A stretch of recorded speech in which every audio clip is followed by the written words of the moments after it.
ఆధునిక ప్రపంచంలో సాంకేతికత ఎప్పటికప్పుడు మారుతోంది. అందుకు అనుగుణంగా మనిషి కూడా మార్పు చెందుతున్నాడు.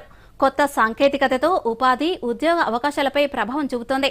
ప్రస్తుత ఆర్టిఫిషియల్ ఇంటెలిజెన్స్ కాలంలో ఉద్యోగ అవకాశాలను ఎలా అందిపుచ్చుకోవాలి, రానున్న రోజుల్లో ఉపాధి కల్పన ఎలా ఉండనుంది, ఏ రంగాల్లో ఎటువంటి మార్పులుంటాయో మరిన్ని వివరాల ద్వారా చూద్దాం.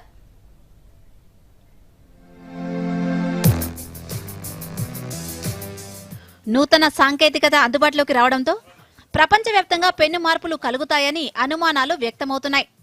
సాంకేతిక అభివృద్ధితో పనులు వేగవంతంగా, ఖచ్చితంగా జరుగుతాయని చరిత్రలో ఇప్పటి వరకు చూశాం. అదే కోవలో ఇప్పుడు వస్తున్న ఏఐ, బ్లాక్ చైన్ సాంకేతికత వల్ల జాబ్ మార్కెట్లో ఉద్యోగాలు కోల్పోతారని వార్తలొస్తున్నాయి. గతంలో కంప్యూటర్ టెక్నాలజీ, ఐటీ వచ్చినప్పుడు ఇలాంటి అపోహలే ఉండేవి. అయితే కంప్యూటర్ ద్వారా లక్షలాది మందికి ఉద్యోగ కల్పన జరిగింది. తద్వారా దేశ ఆర్థిక వ్యవస్థ అభివృద్ధిలో ముఖ్య భూమిక పోషించారు. కాగా ఇప్పుడొస్తున్న కొత్త technology AI, block chain, automation, robotics లాంటివి సమాచార వ్యాప్తికి కాస్త భిన్నంగా ఉంటున్నాయి. ఈ సాంకేతికతలో మనిషి అవసరం లేకుండా పనులు జరగడంతో ఉద్యోగార్థుల్లో భయాందోళనలు నెలకొన్నాయి. అయితే ఈ సాంకేతికతతో ఉద్యోగాలు తగ్గిపోతాయన్న ప్రశ్న ఉదయించక మానదు. అయితే ఈ అంశాన్ని పరిశీలించాలంటే గత 20 ఏళ్లలో సరళీకరణ అనంతరం అభివృద్ధి చెందిన మధ్యతరగతి వర్గాన్ని చూస్తే భిన్నమైన చిత్రం కనిపిస్తుంది. టెలివిజన్, సాఫ్ట్వేర్, టెలికాం వంటి రంగాల్లో లక్షలాది మందికి ఉద్యోగ కల్పన జరిగింది. అంతకు ముందున్న భయాలను పటాపంచలు చేస్తూ కొత్త ఉద్యోగాలతో దేశం ముందుకు సాగింది. నూతనంగా అందుబాటులోకి వచ్చిన సాంకేతికతను అందిపుచ్చుకుంటే భవిష్యత్తుకు డోకా లేదంటున్నారు నిపుణులు. ఆర్టిఫిషియల్ ఇంటెలిజెన్స్, బ్లాక్ చైన్, జన్యుపరమైన సాంకేతికత, ఆటోమేటిక్ గా నడిచే వాహనాలు వంటివి పరిశ్రమలను కొత్త పుంతలు తొక్కిస్తున్నాయి, కొత్త మార్కెట్లను సృష్టిస్తున్నాయి.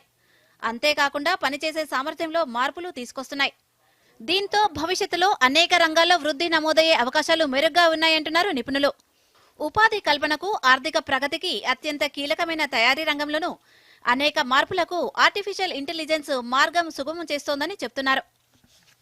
ఇప్పటి వరకు ఉన్న టెక్నాలజీ అప్గ్రేడ్ అవడంతో పనిలో వేగం, ఖచ్చితత్వం, మెరుగైన నిర్వహణ వంటివి కీలకం కానున్నాయి. కొత్త టెక్నాలజీ ద్వారా ఆర్థికంగా ఎంతో వృద్ధి సాధించే అవకాశం ఉంది.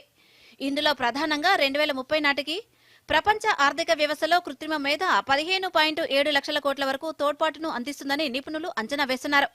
అలాగే భారత్లో ఈ ఏడాది 20,000 కొత్త ఉద్యోగ అవకాశాలు ఉంటాయని పరిశ్రమ వర్గాలు అంచనా వేస్తున్నాయి. బయోఫార్మాకు సంబంధించి ఈ ఏడాది 50,000 కొత్త ఉద్యోగ అవకాశాలు కల్పించే అవకాశం ఉంది. ఇక రవాణా వ్యవస్థలో 2030 నాటికి 40 మిలియన్ల కొత్త ఉద్యోగాలు కల్పించనుంది. భారత్లో ఎలక్ట్రిక్ వాహనాల వినియోగం పెరుగుతోంది. దీంతో 2030 నాటికి ఈ రంగంలో 10 మిలియన్ జాబ్స్ ఉంటాయని అంచనా వేస్తున్నారు. అంతేకాకుండా టెలికమ్యూనికేషన్, ఐటీ, ఆటోమేటివ్ పరిశ్రమల్లో ఉద్యోగ కల్పన ఉంటుందని చెబుతున్నారు నిపుణులు. అలాగే data science, AI development, cyber security అంశాల్లో ఉద్యోగార్థులకు మంచి భవిష్యత్తు ఉండనుంది.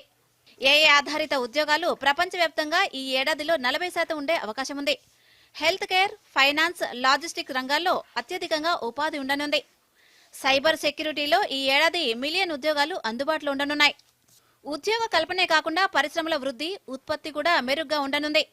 తయారీ రంగంలో వచ్చిన 3D ప్రింటింగ్ టెక్నాలజీ, రోబోటిక్స్ ద్వారా వేగంగా ఉత్పత్తి జరుగుతోంది.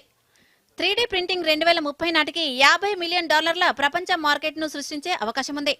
2026 వరకు ఈ రంగంలో CAGR 27% ఉంటుందని వివరిస్తున్నారు. చిన్న, సూక్ష్మ పరిశ్రమలకు కృత్రిమ మేధ ఎంతో ఉపయోగకరంగా ఉండనుంది. విద్యుత్ సరఫరా వ్యవస్థలో ఏఐ వినియోగంతో నష్టాలు తగ్గించవచ్చు. ఈ రంగంలో 2030 నాటికి 10% నష్టాలు తగ్గే అవకాశం ఉంటుంది. మార్కెట్లోకి వస్తున్న కొత్త సాంకేతికతపై ఎప్పటికప్పుడు పట్టు సాధిస్తే ప్రస్తుత పోటీ ప్రపంచంలో ఉద్యోగార్థులు ఉత్తమ స్థానంలో ఉండవచ్చని టెక్ నిపుణులు వివరిస్తున్నారు. కొత్త టెక్నాలజీని నేర్చుకునేందుకు ఎప్పటికప్పుడు కొత్త కోర్సులను విద్యా సంస్థలు అందిస్తున్నాయి. వీటిని సద్వినియోగం చేసుకుని టెక్నాలజీ అప్గ్రేడ్తో ముందుంటే ఉద్యోగ అవకాశాలను దక్కించుకోవచ్చని సూచిస్తున్నారు. Bureau report, Doordarshan news.